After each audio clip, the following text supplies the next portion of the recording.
병원의 한 관계자가 한눈으로 보아도 이 새끼는 진찰이 필요하다는 판단이 되어서 고양이를 살피기 위해서 수의사를 동원해서 고양이를 살피게 했고, 새끼 고양이죠. 그 사이에 어미에게는 따스한 우유와 먹이를 주었다고 설명하고 있습니다.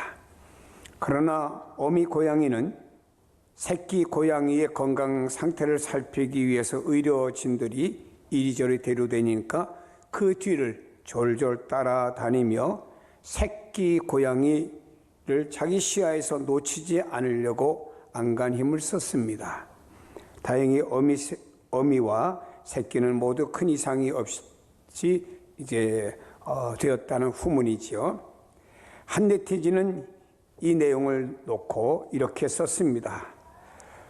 어떻게 고양이가 병원인 걸 알고 찾아 들어가고 그 고양이의 능력에 감탄을 했으며, 그 네티즌은 의신에 이렇게 말했습니다. 어머니의 사랑은 신비롭다라고 평했던 것을 읽어보았습니다. 그렇습니다, 여러분.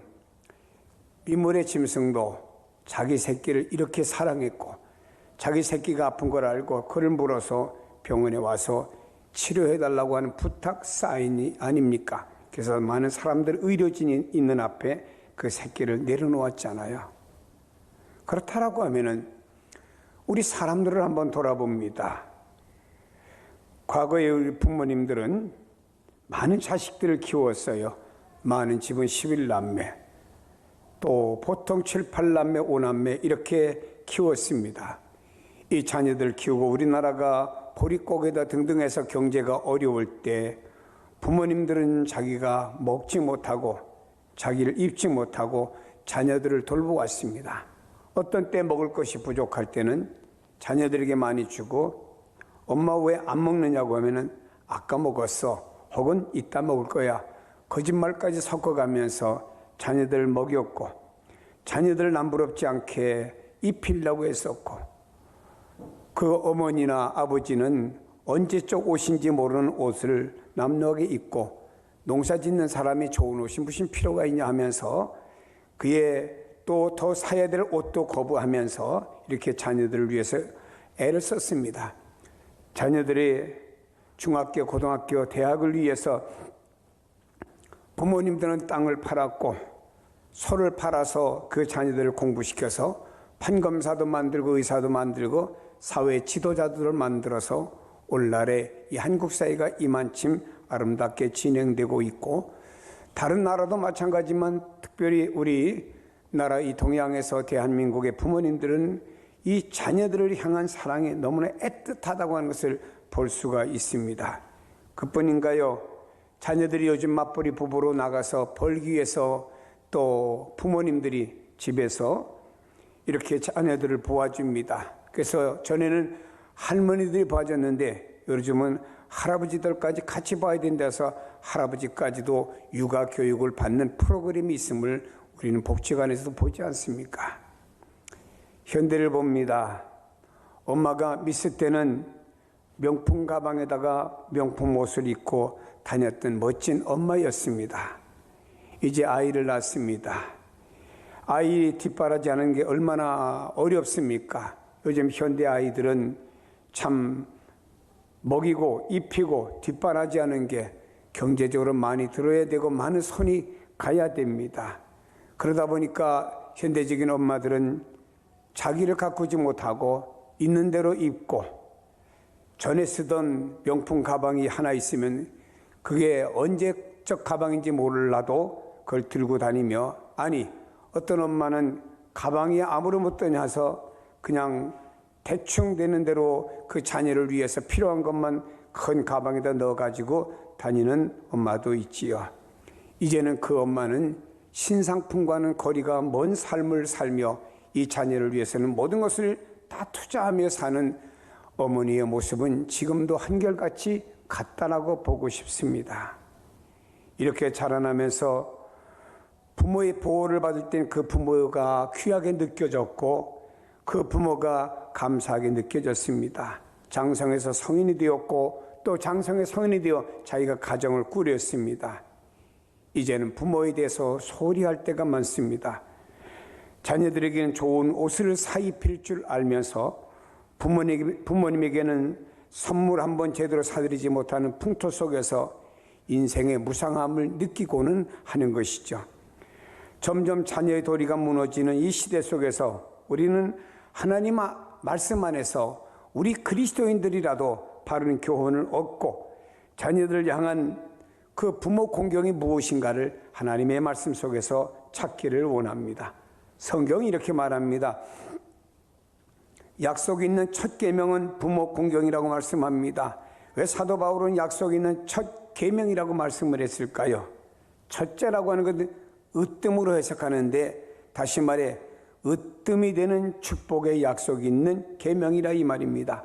부모를 공경하는 것은 이 땅에서 으뜸이 되는 하나님의 축복의 약속이 있는 계명이다. 그래서 바울은 첫 계명이란 단어를 사용한 것입니다.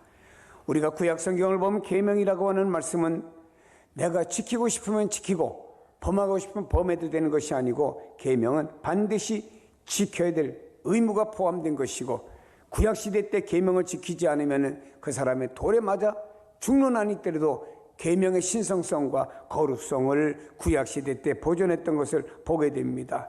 약속 있는 첫 계명이라고 하는 것은 내게 선택의 여지가 없이 반드시 지켜야 된다 하는 내용이 포함되어져 있는 것입니다. 십계명을 크게 보면 둘로 나누어 볼 수 있습니다. 우로 하나님을 사랑하고 영적으로, 아래는 이웃을 사랑하라고 하는 둘로 십계명을 볼 수 있습니다. 1계명에서 4계명까지 하나님에 대한 계명, 5계명서부터 10계명은 사람에 대한 계명입니다. 근데 이웃 사랑의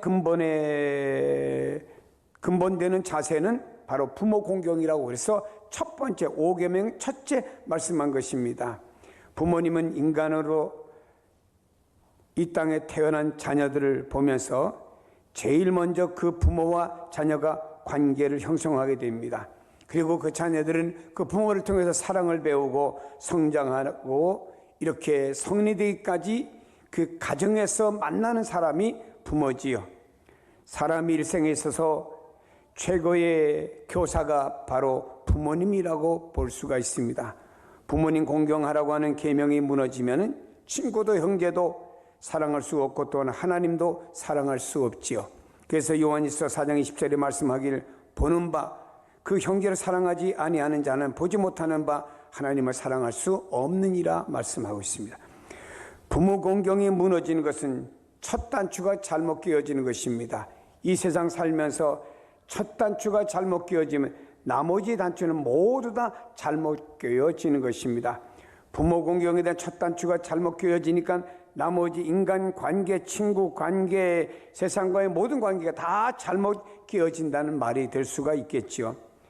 부모와 자녀와의 관계가 바로 하나님과 성도와의 관계와 같은 것입니다. 우리가 부모님을 섬기면서 하나님의 섬김을 배우고 부모님을 공경하고 순종을 배우게 되는 것입니다. 그래서 하나님을 향한 순종, 공경하는 법을 어디서? 가정에서부터 배우고 깨닫게 되는 것입니다. 하나님은 전 세계에 있는 수많은 백성을 한꺼번에 구원시키지 않았습니다. 우리의 작은 한 가정을 통해서 점진적으로 큰 변화를 일으켰고 구원시킨, 그리고 하나님의 백성을 삼으신 내용을 성경에서 보게 됩니다. 하나님께서 아브라함이라는 사람을 하나 불렀습니다. 그리고 아브라함의 가정을 택하셨습니다. 하나님께서는 그 아브라함의 가정에 순종자라는 이삭을 주셨고, 또 이삭은 야곱을 낳으면서 야곱은 12아들을 낳게 되었고, 나중에 12아들은 12지파를 형성하는 조상이 되게 된 것입니다. 그렇다고 하면 아브라함이라고 하는 한 가정을 하나님이 선택하여 하나님 백성 만들었고, 나중에 와서는 이스라엘이란 전 백성이 아브라함의 뿌리에 의해서 바로 하나님의 백성이 되는 점진적인 변화와 하나님의 백성이 되는 놀라운 사실을 볼 수 있습니다. 어떤 가문에 할머니 한 분이 예수를 믿더니 나중에 5대가 내려가면서 그 가문이 100명의 사람이 자녀가 되었습니다. 그 100명의 후손이 다 예수를 믿게 되었으니 한 할머니 한 가정을 통해서 점진적으로 변화를 일으켜서 온 가족이 예수 믿어 100명이나 예수 믿게 되는 큰 축복을 받게 된 것 아닙니까? 부모 공경은 옳은 일입니다. 부모에 대한 자녀의 순종과 효는 지극히 당연한 도리입니다. 축복받을 수 있는 으뜸이 되는 약속, 성도들이 땅에서 축복받을 수 있는 으뜸이 되는 약속이 바로 부모 공경이라고 말씀하고 있습니다. 근데 바울은 이렇게 말합니다. 주님의 뜻 안에서 순종해야 된다라고 말씀하고 있습니다. 자녀들아, 주 안에서 너희 부모에게 순종하라 그랬습니다. 우리가 모든 명령을 지키되 주 안에서 행해져야 되는 것입니다. 바울은 말입니다. 그의 서신에서 가장 강조한 것이 주 안에서입니다. 주 안에서. 이걸 오늘날로 말한다고 하면 바울은 모든 것을 주님 안에서지요. 인간관계도 주님 안에서, 가정도 주님 안에서, 부부도 주님 안에서, 부모 공경도 주님 안에서, 자녀 교육도 주님 안에서, 사업도 주님 안에서, 직장도 주님 안에서, 돈과의 어떤 이 세상의 어떤 가치관 중요한 것의 관계도 주님 안에서라고 바울은 모든 것을 주님 안에서라고 말씀하고 있습니다. 여러분이요, 과연 우리가 이 땅에서 모든 명령을 지키는데 주님 안에서 하는데 주님의 뜻에 맞는가 안 맞는가 모든 일을 분별해 나가야 됩니다. 왜냐? 혹 예수 믿지 않는 부모님을 모시고 있을 때 늘 부닥치는 문제가 있습니다. 어떤 경우에 부모님의 말씀을 들으려고 하면은 하나님의 말씀을 어기게 되고, 어떤 경우에 또 하나님의 말씀에 순종하려고 하면은 부모님의 마음을 아프게 드리는 것 같고, 참 이 안타까울 때가 많이 있죠. 여러분이 어떤 사람은 핍박을 견디지 못해서 결국에 신앙을 버리는 사람도 있습니다. 어떤 사람은요, 이렇게 부모님도 좋게 하고 하나님 좋게 하기 위해서 하나님 절반, 부모님 절반, 중간 위치에서 시계추 모양으로 왔다 갔다 하며 살아가며 현실적인 삶을 사는 사람도 있다라고 합니다. 때로는 성도들이 하나님의 뜻에 맞게 살기 위해서 핍박도 감수할 수 있는 이런 자세가 우리에게는 있어야 되겠죠. 오히려 성도들의 분명한 신앙의 의지가 부모님을 감동시킬 수 있고 구원시킬 수가 있습니다. 제가 시골에서 주일학교 교사를 할 때 9살 먹은 아이가 있는데 자기 아버지가 매일같이 술만 먹고 들어오면은 이 아이는 말입니다. 아버지의 다리를 붙잡고 울어요. 하나님, 우리 아버지 이렇게 매일 술만 먹고 타락된 생활하다 지옥 가면 어떻게 해요? 구원해 주세요. 그래서 이 아버지가 집에 들어올 때는 그 딸내미가 있나 없나 눈치를 보고는 얼른 자기 방으로 들어간답니다. 왜냐? 붙잡히면 또 울 테니까 딸이. 여러분, 하도 아버지를 붙잡고 우리 아버지 예수 믿어야 된다고 하니까 나중에 그 아버지가 감동돼 가지고 교회를 나왔는데, 어느 정도 술을 먹는 사람이냐면 아주 코가 딸기 코입니다. 그 정도 술독에 빠지는 분이 교회에 나왔는데, 제가 주일학 교사 때 보니까 처음에 교회 나올 때는 약간 냄새가 나더라고요. 어제 먹은 게 아직 덜 깼는지는 몰라도, 여러분, 분명한 신앙의 의지가 있으면은요, 오히려 그 신앙의 의지는 부모님을 감동시킬 수도 있다는 내용 아니겠습니까? 진정 하나님의 뜻대로 살면 연약한 인간의 마음을 하나님이 움직여 주신다라고 하는 내용 아니겠습니까? 누가복음 9장 59절에 보니까 예수님께 3명이 따라왔습니다. 한 사람이 주님께 이렇게 말했습니다. 주님, 나로 하여금 내 부친이 연로하신데 내 부친을 장사하고 나는 주님을 따르도록 하겠습니다 라고 말했지요. 그때 주님 말씀하시기를 죽은 자들은 죽은 자들로 장사하게 하고 너는 하나님의 나라를 전파라고 말씀했습니다. 여기서 알 수 있는 건 뭔가요? 왜 이렇게 주님이 야속하실까? 주님이 마지막에 부모에게 노부모에게 효도한다고 하는데 왜 이렇게 야속하실까? 이렇게 인간적으로 생각할는지는 몰라도 여기서 우리가 알 수 있는 것은 주님께서 최우선적으로 하나님의 계명과 뜻이 우선하라, 이것을 가르치는 거예요. 마태복음 10장 37절에 아버지나 어머니를 나보다 더 사랑하는 자는 내게 합당하지 아니하고라고 말씀하고 있죠. 사도 바울의 주 안에서 너희 부모에게 순종하라는 말씀과 일맥상통하는 말씀이 아닙니까? 부모님의 명령과 요구가 아무리 정당하다 하더라도 주님의 뜻에 위배되면서까지 해서는 안 된다고 하는 내용 아닙니까? 우리는 오직 하나님의 영광을 위하여 살아가야 되고, 동시에 하나님의 영광을 위하는 모든 속에서 모든 걸 결단해야 됩니다. 그리하면 하나님께서 하나님의 영광을 위해서 결단하는 여러분들을 보시고 합력하여 선을 이루는 결과를 가져올 줄로 믿습니다. 여러분, 성경에 보면은요, 하나님의 영광에 양보하지 않은 사드락과 메삭과 아벳느고라고 하는 사람, 두라 평지에 있는 임금의 그 신상 앞에 절하지 않았습니다. 자신들은 하나님의 영광을 위해서, 하나님의 말씀을 위해서 히브리인으로서 결코 저런 우상 앞에 절할 수 없다라고 절하지 아니했습니다. 그들은 잡혀서 결국에 불물불 속에 들어가게 되었지요. 그러나 하나님께서 합력하여 선을 이루게 되었지요. 불물불 속에 집어넣었으나 그 사람 타지 않은 거예요. 오히려 옆에서 왜 타지 않는가 돌아보던 사람이 불에 탈 정도로 말입니다. 사랑하는 여러분이요, 오늘 우리가 하나님의 영광을 위해서 결단해 나가면 가정에서 모든 되어지는 일들은 하나님이 합력하여 선을 이루게 만들어 주실 줄로 믿습니다. 오늘 본문에 보니까 주님 안에서 부모에게 순종할 때 하나님은 복을 주신다고 약속하셨네요. 첫째로는 형통하게 하신다고 말씀하고 있습니다. 부모님께 효도 잘하면은 이 땅에서 육신의 축복을 받습니다. 우린 구약 성경에 나오는 나옴이라고 하는 여성이 결국에 남편과 두 아들 데리고 모압 땅에 이민가 살게 되었습니다. 그곳에서 두 아들을 결혼시켰습니다. 모압 여자들과. 그래서 오붓하게 살다가 그 어느 날 남편도 죽고 두 아들도 죽었습니다. 이제는 시어머니 남고 두 과부가 된 며느리가 남게 되었습니다. 시어머니는 이곳에 와서 내가 더 이상 있어야 될 의미, 존재, 가치를 느끼지 못하고 이제 나는 고향 땅 베들레헴으로 돌아가겠다고 생각하고 두 며느리로 하여금 친정집으로 다 돌아가도록 권면했습니다. 첫째 며느리는 돌아갔지요. 모압 족속에게로. 그리고 둘째 며느리는 룻은 이렇게 말했습니다.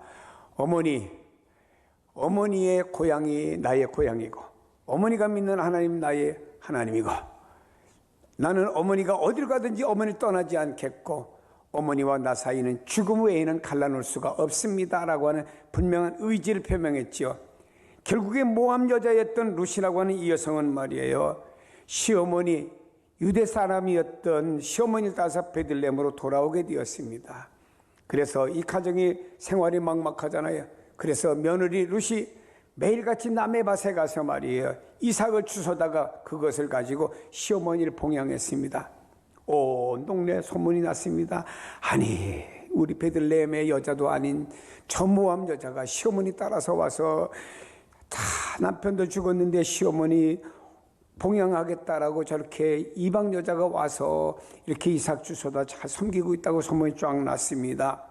이 사실을 아는 보아스는 결국에 자기 밭에서만 이 이삭을 죽게 하며 그 추수하는 일꾼들에게 일부러 많은 이삭을 떨어뜨리게 해서 다른 곳에 가지 않고 이것에 많은 곡식을 갖다 시어머니 잘 봉양하도록 만들어준 것이죠. 결국에 이 보아스와 재혼을 했습니다. 그리고 손자 다윗을 낳게 되었고요. 그리고 신약에 와서 예수님의 족보에까지 올라갔습니다. 이 이방 여자가 시어머니 공경 잘 하다가 이런 축복을 받게 된 거예요.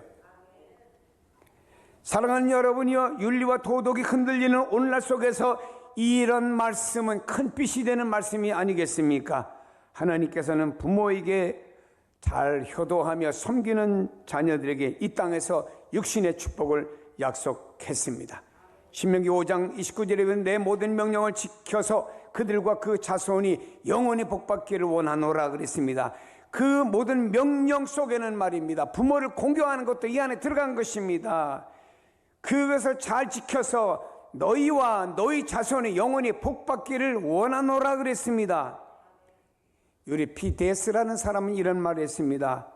부모를 공경하지 않는 아들은 축복을 받지 못하나 부모에게 순종하고 공경하는 자는 자신의 자식에게도 똑같은 대접을 받는다. 다시 말해, 내가 부모님을 공경했습니다. 그러면 이 자식들이 나를 그렇게 공경하는 대접을 받을 것이다, 이런 말 아닙니까? 다음에는 땅에서 장수하리라 그랬습니다. 하나님의 말씀에 순종하고 그 계명을 준수하는 사람에게 이 땅에서 장수하게 됩니다. 물론 믿음의 사람들에게는 영적인 장수의 축복인 영생도 임하고 있지만, 그러나 부모에게 순종하는 자에게 이 땅에서도 오래 건강히 사는 복을 주신다라고 약속했습니다. 열왕기상 3장 14절에 내가 만일 내 아버지 다윗의 행함과 같이 내 길로 행하여 내 법도와 명령을 지키면 내가 또 내 나라를 길게 하리라. 신명기 20장 12절에 내 부모를 공경하라. 그리하면은 내 하나님 여호와가 내게 준 땅에서 내 생명이 길리라 라고 말씀하고 있습니다. 그렇습니다. 옛날에도 어른들이 말했습니다. 효자 집안에는 장수의 복이 임한다라고 말씀했습니다. 사랑하는 여러분이요, 오늘 이런 약속, 축복이 바로 잘 부모님을 섬기는 가정에 이루어진다고 말씀하고 있습니다. 그렇다고 하면 우리가 어떻게 부모님을 공경하고 바르게 섬길 수가 있을까요? 그 중에 하나는요, 여러분들이 이제 어버이날 지나갔고 또 어버이 주일이 되고 또 어떤 특별한 행사 때는 말입니다. 부모님 찾아서 뭐 선물도 드리고 밥도 사드리고 그리고 또 돌아가는 자녀들도 있지요. 그러나 이것도 중요합니다만 그보다 더 중요한 것이 있습니다. 그건 뭐냐? 우리를 하나님의 크신 섭리 속에서 우리를 낳으시고 기르시고 교육시켜 주시고 믿음으로 구원받게 하시고 하나님의 자녀로 잘 길러 자라게 해주신 우리 부모님들의 사랑과 수고를 잊지 않고 늘 기억하면서 날마다 감사하게 여기는 마음이 부모 공경의 첫 번째입니다. 어버이 주일입니다. 다시 한번 우리는 마음으로부터 또 우리의 삶 속에 지키 작은 것부터 더 나아가서 그분이 나에게 원하는 게 뭔가를 알고 내가 그분이 원하는 삶을 또 사는데 우리 자신을 드리고 더 나아가서 그분이 나를 통해서 뭘 원하시는지 그분의 원하시는 걸 찾아서 우리가 도와드리고 해드림으로 말미암아 그분의 노후가 참 아름답고 행복할 수 있도록 함으로 말미암아 여러분들의 삶이 형통하시고 장수하는 복을 받기를 주의 이름으로 축복합니다.